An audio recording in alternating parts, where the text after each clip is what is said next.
Hello bachcho, let us read the question. Refer to the circuit given below. Initially, the switch as is in position 1. तो यहाँ हमें circuit दिया है ना. और सर्किट में आप देख सकते हैं यहाँ दो स्विच है. ठीक है, स्विच जो है S1 एंड S2. तो फर्स्ट केस में हमें कह रहे हैं कि जो स्विच S है इन पोजीशन 1 को कंसीडर किया गया है. ठीक है, तो जब switch S is connected for 1.5 second. ठीक है, तो स्विच S को 1 से कनेक्ट किया गया है कितने समय के लिए, सिर्फ 1.5 सेकेंड के लिए. Then the switch is change to position 2. उसके बाद हमने स्विच को कहाँ रख दिया, पोजीशन 2 पे. तो इसका मतलब है सेकेंड पार्ट में हमारा स्विच S1 जो होगा वो कनेक्टेड नहीं होगा. Okay, after a time t measured from the change over the switch. ठीक है, तो जब हमने सेकेंड केस में सेकेंड पोजीशन पे स्विच को शिफ्ट किया तो उसके बाद हमने कुछ टी टाइम के बाद वोल्टेज को मेजर किया. ठीक है, the voltage across 5 kilo ohm resistance is found to be about 1.226 volt. So 5 kilo ohm resistance पे इसके अक्रॉस जो रेजिस्टेंस है उसने हमें मेजर कितना किया, 1.226 volt. Then time is means second case में जब हमने स्विच को सेकेंड पोजीशन पे शिफ्ट किया था तो जो टाइम है ना, टाइम इज अननोन. तो ये टाइम हमें फाइंड करना है कि किस टाइम पे जो voltage across 5 kilo ohm resistance जो था वो 1.226 वोल्ट हो गया. ओके, तो इस क्वेश्चन में हमें देख सकते हैं हम टू केसेस बन रहे हैं, when switch 1 is closed and when switch 2 is closed. So let us develop the key concept over here first. देखिए, सबसे पहले हमें टाइम के बारे में पूछ रहे हैं तो we should know the time constant is equals to R into C and the charge. ठीक है, चार्ज के लिए हमें इक्वेशन पता है कि v is equals to v0 e to the power minus t by rc. This two formula will be important. चलिए start करते हैं. केस फर्स्ट ही हम कंसीडर करते हैं when switch S1 is close.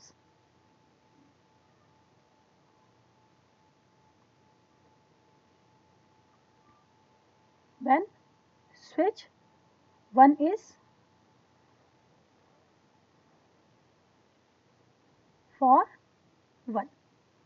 ठीक है, तो अब सर्किट को ऑब्जर्व करेंगे कि जब 1 हमारा जब स्विच 1 इज क्लोज था तो इसको फिर से हमें स्टार्ट करते हैं.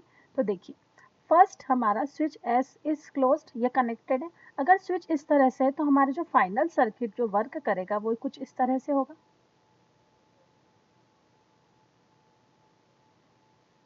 ओके, इसका मतलब है ये जो रेजिस्टेंस है ना, ये जो है कनेक्शन हमारे सर्किट का पार्ट नहीं रहेगा 5 kilo ohm resistance.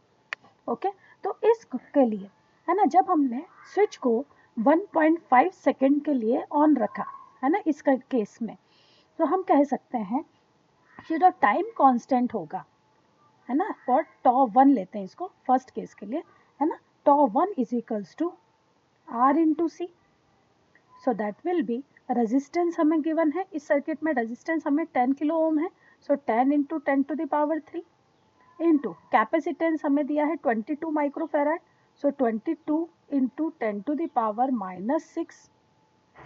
So this will turn out to be ये 10 to the power 4 subtracted by 10 to the power minus 6.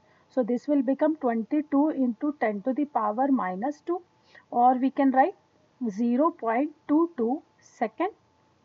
तो ये हो गया हमारा time for which switch 1 is closed. चलिए अब हम बात करते हैं कि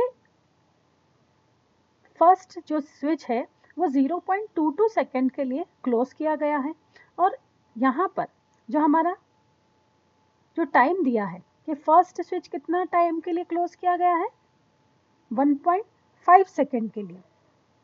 ओके, तो अगर हम देखें कि हमारा आंसर जो टाइम कांस्टेंट आ रहा है 0.22 सेकेंड आ रहा है. So if we found the ratio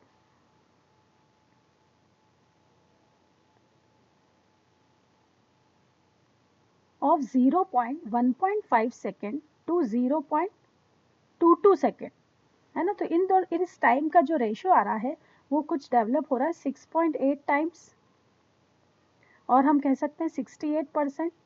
तो हमें पता है जब हमारे टाइम का रेशियो ग्रेटर देन 5 होता है तो कैपेसिटर जो है फुली चार्ज हो जाता है, करेक्ट या ग्रेट। ये 68% मीन्स 6 से बड़ा है, करेक्ट। तो हमारा कैपेसिटर फुली चार्ज होगा अगर हमारा टाइम कांस्टेंट का जो रेशियो है ग्रेटर देन 5 होगा। तो इस केस में हम कह सकते हैं कि जब हमारे स्विच को 1.5 सेकेंड के लिए ऑन रखा था तो हमारा जो कैपेसिटर है वो कम्प्लीटली चार्ज हो गया है। अब अगर कम्प्लीटली चार्ज हो गया है कैपेसिटर, इसका मतलब है अब इसमें से कोई करंट फ्लो नहीं होगा। अब क्योंकि करंट फ्लो नहीं होगा तो जो वोल्टेज अक्रॉस है ना, potential difference across the voltage जो होगा तो वो भी कितना रहेगा, इसमें कोई वोल्टेज का चेंज नहीं होगा। तो V0 जो होगा, इनिशियल वोल्टेज जो होगा वो हो जाएगा हमारा 10 वोल्ट। तो हम लिख सकते हैं कि voltage potential difference across voltage will be V0 will be 10 volt. Now let us consider case 2. Now what case 2 says, when S is closed for 2। तो देखिए यहाँ पर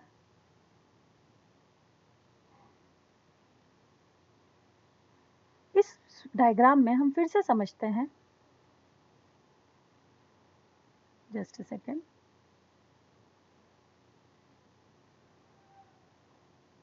अब इस डायग्राम में 2 जो है वो ओपन है, तो इसे सेकेंड केस के लिए प्रिपेयर करते हैं सर्किट। सो तो this will become, now the circuit will become like this capacitor and this, okay।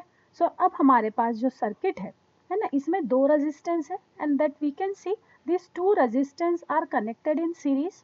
तो हम आर इक्विवेलेंस डेवलप कर सकते हैं, that will be 10 + 5 15 kilo ohm and the capacitor जो है, ठीक है। अब अगर हम 22 तो चार्ज है इस सर्किट में, है ना, वो फाइंड करें।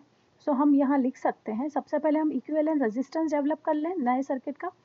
तो हम कह सकते हैं आर इक्विवेलेंस विल बी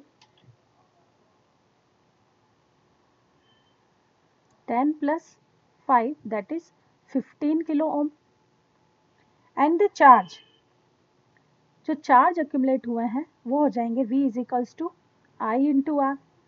सो हम देखेंगे जो हमें कहा है कि जो वोल्टेज जो डेवलप हो रहा है वो है 1.226। क्वेश्चन को रीड करेंगे, देखिए the voltage across 5 kilo ohm resistance is found to be 1.226। तो हमें सेकंड केस में कहा गया है कि जो वोल्टेज है 5 किलो ओम के अक्रॉस वो है 1.226।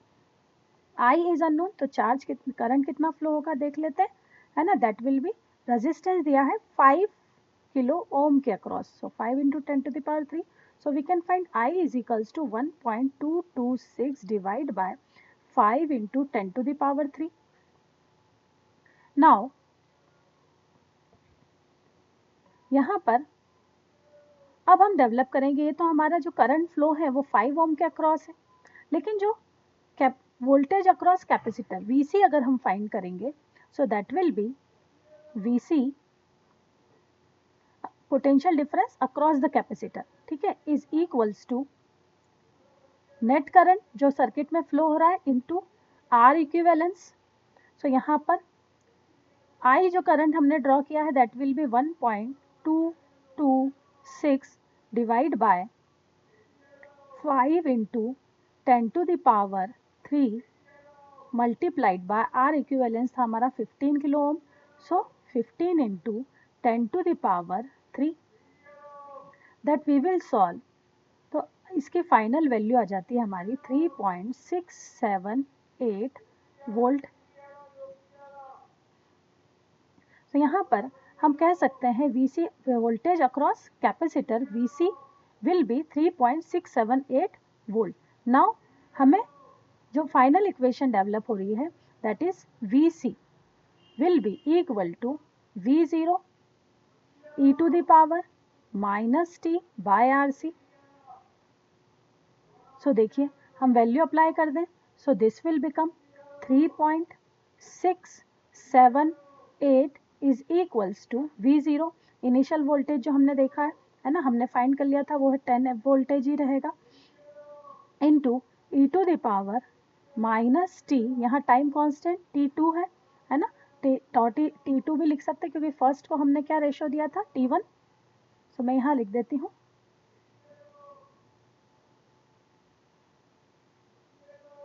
T2 divide by 15 into R की value 15 into 10 to the power 3, C की value 22 into 10 to the power minus 6. So now when we solve this,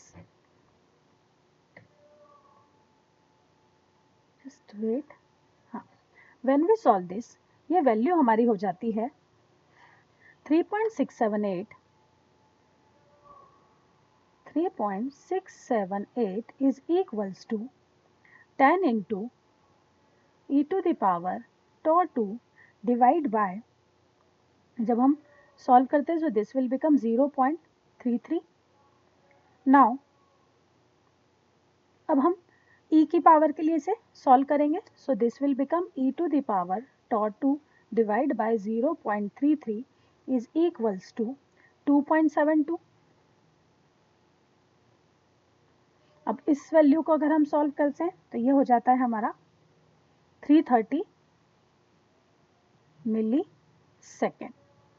सो यह हमारी वैल्यू आ जाएगी tau 2 is equals to 330 milli second.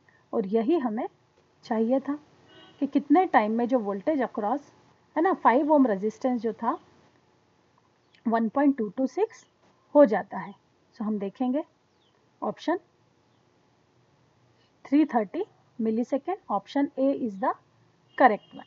I hope this is clear to you. Thank you.